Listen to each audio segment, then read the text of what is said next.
honing in on my culinary skills. I've been really trying to bake more, cook more, make craft cocktails from home. Nice. It allows me to be creative, but also still have some structure into what I'm doing. And I love structure, but I also like being able to kind of go outside the lines a little bit. So that allows me to just kind of remove what's the noise from the world and just focus on what I'm doing. And it also gets me to feed the people that I love, or toast with them, and it brings us together, but also gives me time to myself as well.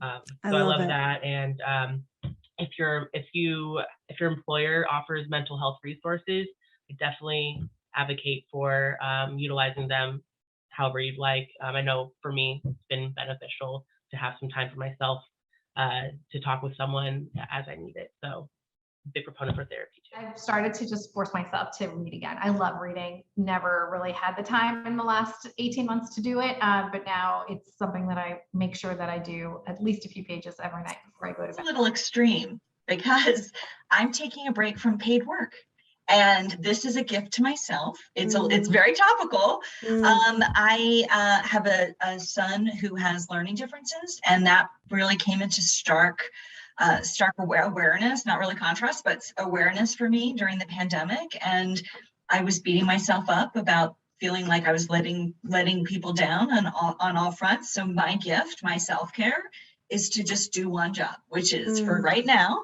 It is really focusing on being a parent and really enjoying it. I started walking with my neighbor, and we try to go every day when it's nice out. And I think that's helped. It's because I used to live in Manhattan and walk to work, and then I went to doing nothing.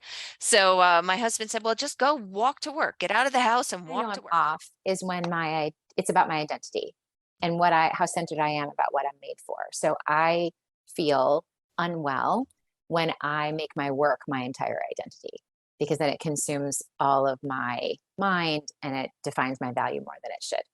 So for me, mine is a little more abstract, but I do things like make sure, okay, what are the things that are eternally valuable to me? What am I made for? It is bigger than my work. So last week, my family was here. I make it a point to fly my family in a couple times a year, and I completely disconnect.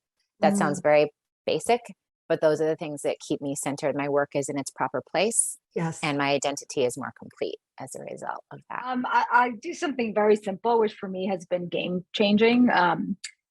I wake up and I don't look at my phone. And I used to be the person who wakes up and looks at the phone and the emails. And now for a while now, I don't do that. I wake up, I take 5 or 10 minutes I stretch, maybe because I'm getting old, so I'm creaky, and but I'll just stretch. I'll do some deep breaths. So some might call that meditation. Sometimes I might put a meditation on, and it's just a few minutes as a way to start my day. I love it. I don't look at my phone anymore, just because I feel like that's not the note I want to start on. I want to start with kind of more peace, calm, and centering, which can again be 2 minutes, but it's really made a difference. And then when I go to my phone, I just feel less caught up in that moment. I'm just like, okay, that happened. Now let me go get ready to get to work. So a few years ago, I found that the best thing for my emotional well-being is powerlifting. Not a sport that many 45-year-olds take up, and 6 years later, I'm still doing it. I'm finding that it is my self-care. If I'm not doing it, I feel it. I can hear the crazies start to creep up. And so yeah, that's it's tough to have a bad day when it starts with, lifting heavy weight. Amazing. May I ask what kind of weights are you up to at this point? So I squat, my maximum squat is a little over 400 pounds. My deadlift's a little bit more than that. And for a little guy like me who just started this, it's pretty fun.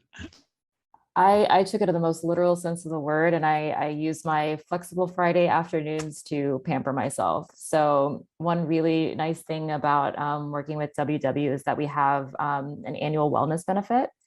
And during the pandemic, I decided to use that to subsidize getting massages. And beautiful. It was something that I think I always thought was just too luxurious, or, just it wasn't for me. And I think once I started to think about myself more and start to do that more regularly, it's something that I think I won't compromise on anymore. So